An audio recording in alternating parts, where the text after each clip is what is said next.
Have you ever paused to ask yourself, why was I born? What is my true purpose? Most people never ask these questions. We indulge or renounce, yet never awaken.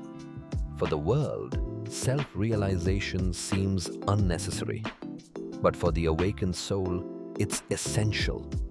It's not about food, clothes, or wealth. It's about discovering the eternal truth within.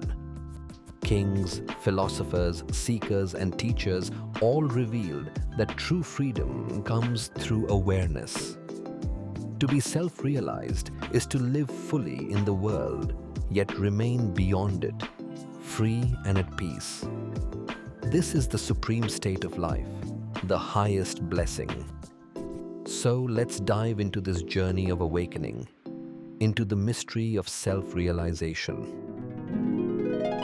Today's satsang is on the subject, why is self-realization needed? Why do we need self-realization?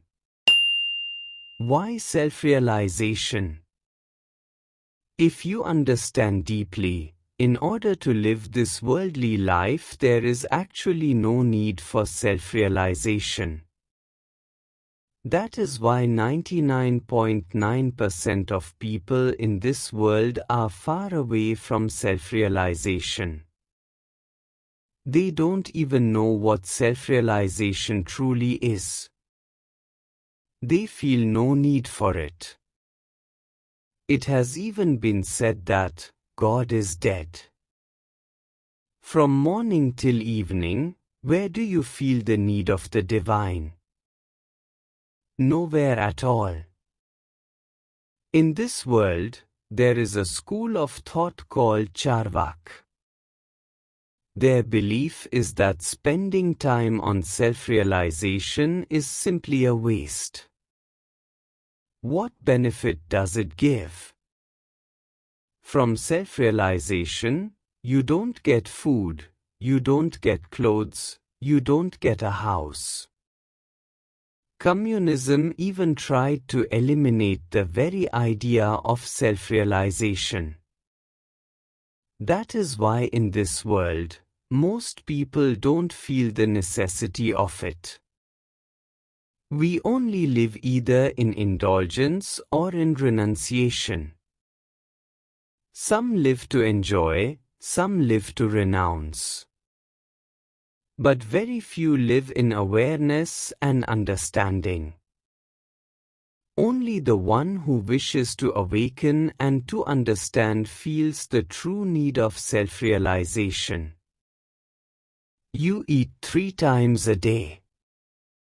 Each meal you take about 250 to 300 grams altogether. You consume nearly 1 kilo of food daily, grains, vegetables, fruits, and whatever else. In 1 month, that becomes about 30 kilos. In 1 year, almost half a ton of food. And if you live for 100 years, then think about it, you consume around 500 tons of food in your lifetime. In 1 ton, there are about 10 to 15 sacks of grain. If you reflect, in your whole life you consume the equivalent of 4 truckloads of food.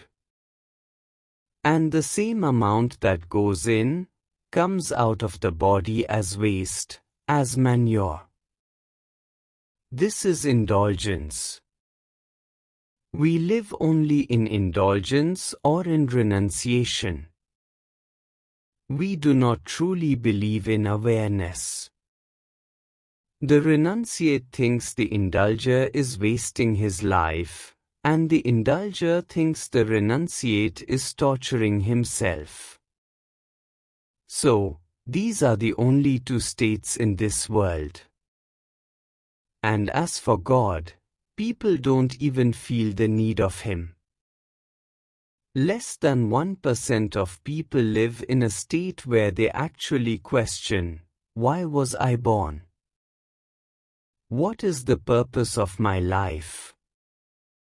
But even they do not easily find the answers. Once, in the court of King Janaka, a Sadguru sent a monk to learn something from him. When the monk arrived, he saw the court full of luxury and indulgence. He thought, "What will King Janaka teach me?" He himself is immersed in indulgence. He felt disappointed in his guru for sending him there. But when Janaka saw the monk, he welcomed him with great respect, washed his feet, and said, "Now rest, tomorrow we shall have a conversation." The monk was a renunciate. He had already abandoned all worldly comforts, staying far from indulgence. Though disappointed, he stayed the night in the palace. The next morning, when King Janaka met him, he said, "Let us go bathe in the river." While they were bathing, word came that the palace had caught fire. The monk became restless and exclaimed, "My 2 loincloths are outside, they will burn." Janaka replied calmly, "My palace is burning. I did not bring it here. It is of this world, let it burn." The monk was astonished. Even as his grand palace was burning, Janaka spoke with such detachment, as if he had no attachment at all. And yet, the monk himself was worried about his 2 simple loincloths. At that moment, realization dawned upon him. He thought, "I am the one truly caught in indulgence." Janaka, though living amidst all indulgence, is beyond it. He is neither in indulgence nor in renunciation. He is awakened. Then he understood why his guru had sent him to King Janaka. Because Janaka was not bound by either indulgence or renunciation, he was awake. That awakened state is the highest state of life. The one who is awake is moving towards self-realization. If you remain only in indulgence or only in renunciation, then you are not in self-realization. To be in self-realization means that even while living in indulgence, you remain in renunciation, and you do not torture yourself either, because you are awakened. This is the truly great state. The state of self-realization is needed only by the one who is awakened from within, who seeks to know, "Why was I born?" When such a person begins to sense that some beings remember their past lives, and some great personalities do as well, then he is filled with wonder, "What is all this?" When he tries to go deeper and looks around, he sees how from a tiny seed such a vast tree emerges, how gold, silver, and oil come forth from the earth, how creation itself arises. When he witnesses such mysteries of nature, then he feels an attraction toward the divine. But the one who does not feel any attraction toward the divine will not even have the desire to walk this path, because his life is spent only in indulgence and pleasure. That is why most beings of this world do not give reverence to God. But when they come into suffering, when they are defeated from all sides, then they begin to sense this higher power. They turn toward the divine and dedicate their life to self-realization. Those who are turned toward the divine are filled with wonder. For instance, when they plant a sapling in a pot, adding just a little fertilizer, within 3 to 4 months it grows so big. They may have given it half a kilo of water, a little bit of nutrients, yet the plant weighs 5 kilos. This astonishes them. This is all the power of the cosmos. After witnessing such things, their attention turns toward the divine, and they move towards self-realization. 3,000 years ago, Socrates also experienced this. He felt that from within, something was guiding him, showing him the way. This drew him towards self-realization. Even when he drank poison, he bore witness, saying, "My body is becoming numb, and after an hour my whole body will lose its feeling. Yet I am still aware." In his final moment, his words were, "That ideal power within me is now leaving my body." He experienced that power in his life and revealed to the world that this is the supreme power, and to understand it is self-realization. His disciples wrote about him, but he himself never wrote anything. Instead, he lived his life as an example before the world, as if he dwelt constantly in the divine power. Pythagoras too carried out many experiments. In the end, he declared that our food has a deep connection with our thoughts. From the sacrifices of such people, today we are able to understand much more deeply about self-realization. There is a very beautiful story. Once there was a man of religious disposition who used to visit the church. By fate, his wife passed away.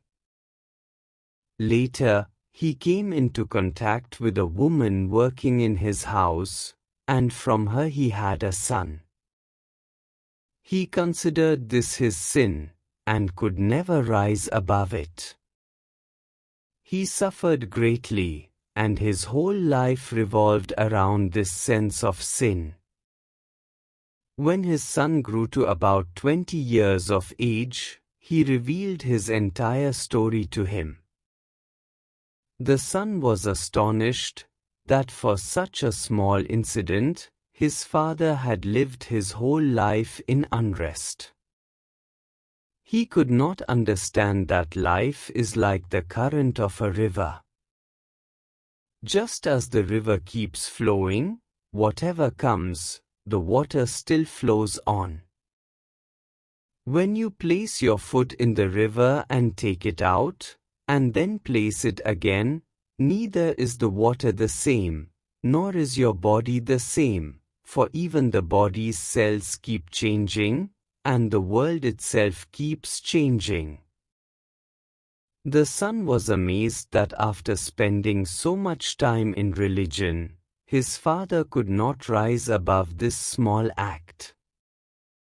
He realized that religion, which he had practiced so faithfully, did not even teach him this much, that life is a flowing stream, anything can happen, and one must always move forward. The son told his father this and left home. He lost his faith in religion altogether, thinking, if religion cannot even teach a person this much, that whatever happens is just a momentary biological need, then what is the use of such religion? After leaving home, he never adopted any religion at all. Afterward, but turned inward, walked on the journey within, and attained self-realization. He wrote many books, and in the end he wrote that even his funeral rites should not be performed in any religious way, because all such methods try to hold back the flowing water, turning it into a stagnant pond where the water becomes dirty and cannot flow out. Self-realization is like the ever-flowing Ganga. Whatever happens, observe it.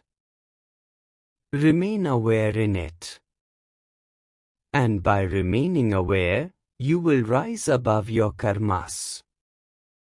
This is the essence of that man's great book, which I have narrated to you. For self-realization, awakening is the greatest necessity. Through it, whatever you have done in life before, you rise above all of it. In the same way, there was a great philosopher named Siddhartha. He belonged to a very wealthy family, where there was every kind of comfort and abundance. Nothing was lacking. Yet, he was not satisfied with all this luxury. The divine was guiding him towards self-realization. One day, he said to his father, "Though nothing is lacking here, I find no peace. What I seek, I cannot find here. I am leaving home." Taking his father's blessings, he left. One of his friends also agreed to accompany him. They went to the mountains and practiced austerities together, but there too he found no peace. Then they went into a cave and practiced severe penance. Again, there was no peace. Leaving that, Siddhartha realized that perhaps if he went to the great enlightened one, Mahatma Buddha, and either received initiation or became a monk, he might find what he was seeking. So both friends came to the feet of Mahatma Buddha. Siddhartha's friend, whose name was Gopal, was deeply impressed and became a monk. But Siddhartha was not impressed. He asked Buddha, "What have you attained in realization?" Buddha gave no direct answer. He only said, "The world is suffering, and liberation from suffering is possible." Siddhartha asked again, "But what did you truly attain in self-realization?" Buddha simply looked into his eyes and remained silent. Siddhartha was not convinced. He left and continued his journey alone, without knowing where he was headed. Eventually, he reached a city. There, he was deeply moved by the beauty of a woman named Kamla. She too was drawn to him. She fed him and then said, "I cannot give you work, but I know a wealthy man who will surely value you." Siddhartha had told her, "I have patience, I can think, I have the strength to understand, but beyond that, I have nothing." Guided by Kamla, he met the wealthy man and, with his wisdom, gave him sound advice. Soon he became his partner, and Siddhartha himself became very rich. He continued to meet Kamla. After 5 to 10 years, however, Siddhartha reflected, "I left my father's home. I have been swept into the stream of life. I have seen the world, I have experienced wealth and luxury. Is this what life is about?" When self-realization began to burn strongly within him, he left everything once again, his wealth, his mansion, and quietly walked away. He sat by a riverbank in solitude for many days. There, the river gave him deep peace.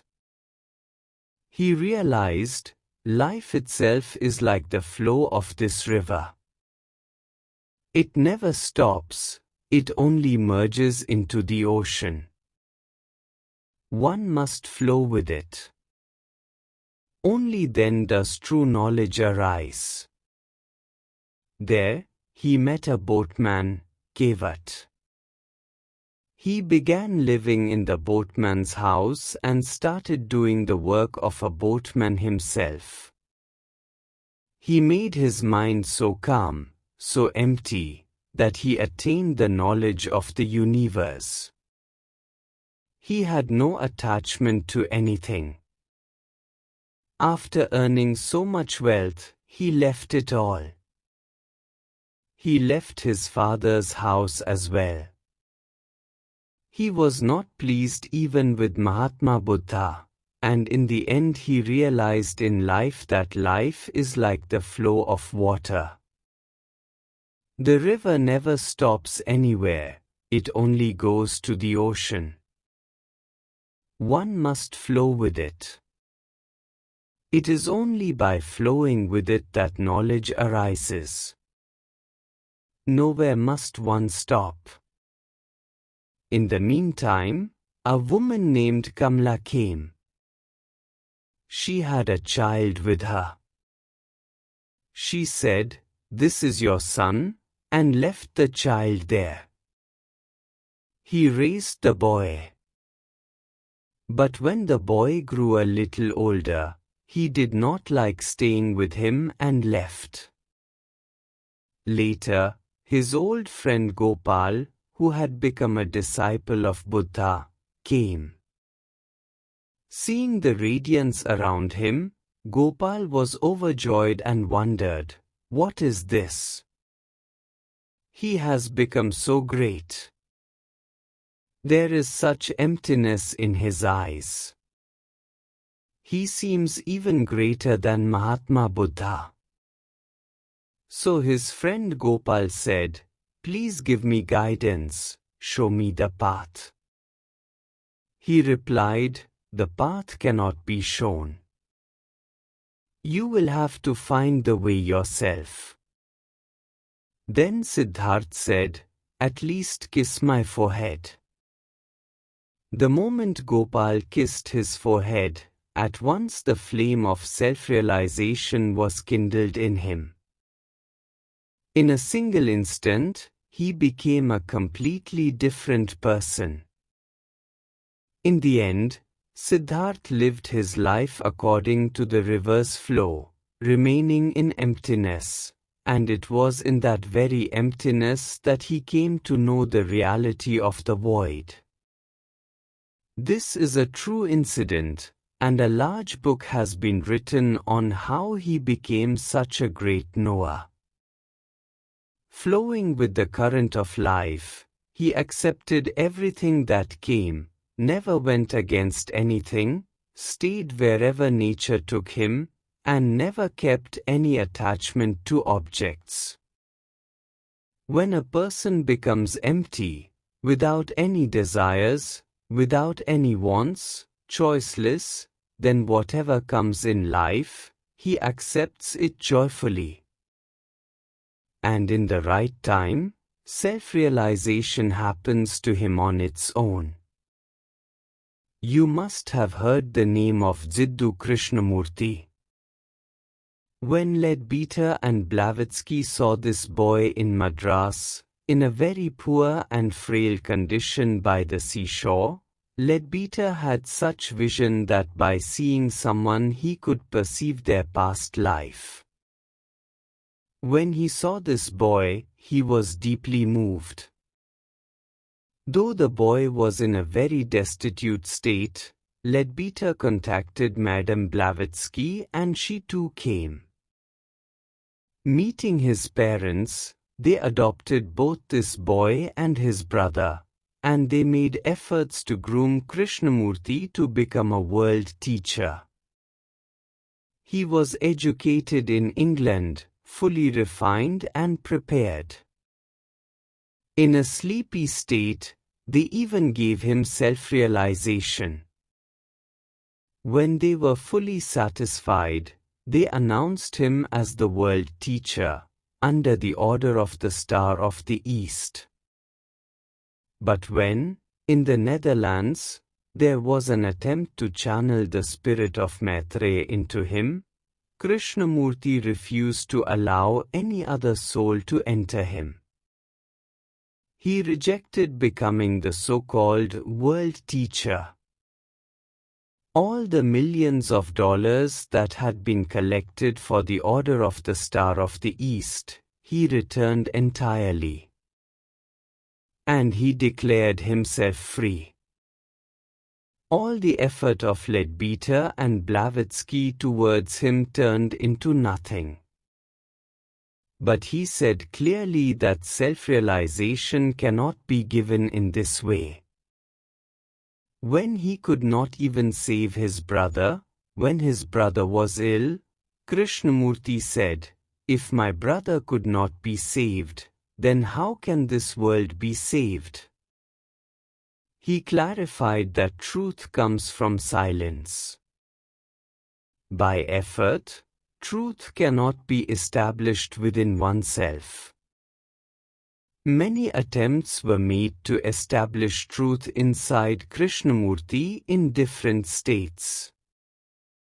Because of this, he could not even sleep at night. He would cry out, because the tree had been pulled forcefully to make it grow, it had not grown naturally. If the tree had grown on its own through self-realization, then his physical condition would not have been so weak. He himself said, "For 40 years, physically and mentally, I was so restless that it cannot even be described. I would cry out all night long, because though power had been put inside me, my body was not worthy of that power. Knowledge had come into me, but I was not in the condition to transmit it smoothly to everyone. Because when knowledge arises, the person becomes empty. For some moments he would remain in emptiness, but his physical body could not accept that emptiness. Still, in those 40 years, as much as possible, he spread self-realization among the masses. But he always said, self-realization is beyond thinking. It comes only through observation. It comes only through time. It cannot be established by effort or in a forceful way. If forced, it becomes very painful. And we are deeply grateful to Krishnamurti. What he gave to the world cannot be compared. He was such a great soul that even the position of world teacher he refused, and it was then that God granted him the supreme self-realization. In spite of his physical difficulties, for 40 years he traveled to every corner of the world and tried to bring self-realization to every household. There was a great Siddh saint in Kerala. At the age of just 6, under the influence of his past lives, with the permission of his parents, he left home in search of a guru. He received initiation from a guru named Gajanan, and at a very young age attained the supreme knowledge. In the end, he established his ashram in Hubli. He was such a great Siddh that when plague spread in Hubli, he displayed his miraculous state. He told his disciples, "Bring me a horse cart." Take me through all the lanes where the plague has spread. Drive me around those areas, and by evening bring me back to the ashram. According to his words, the horse cart was taken through every place where plague had spread, and then he was brought back to the ashram.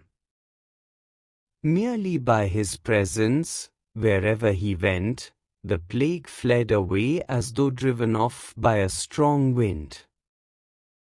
This too is a great state of self-realization.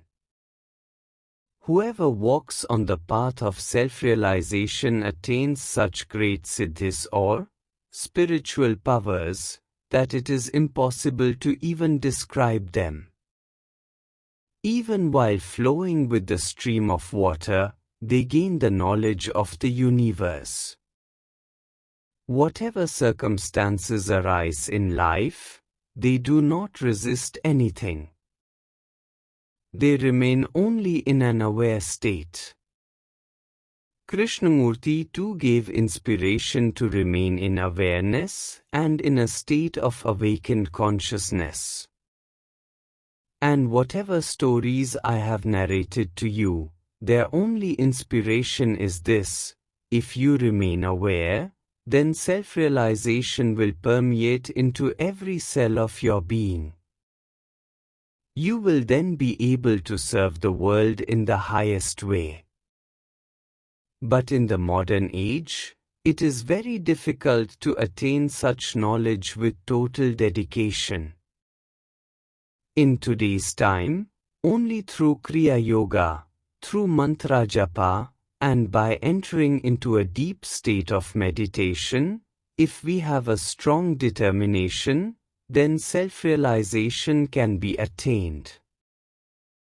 And if there is the grace of the Lord, then whichever path He places us upon, we can easily progress towards that knowledge. Self-realization has a great necessity in life, so that we may understand ourselves. Why were we born? What should we do in life? Why is everything around us happening as it is? The knowledge of all this comes only through self-realization. And to walk upon the path of self-realization, God Himself leads the way. Only the one whom God wishes to guide can truly walk on this path. Inside such a person, the spark arises: I must reach the Lord. Without that divine spark, the fire of self-realization cannot ignite in one's life breath.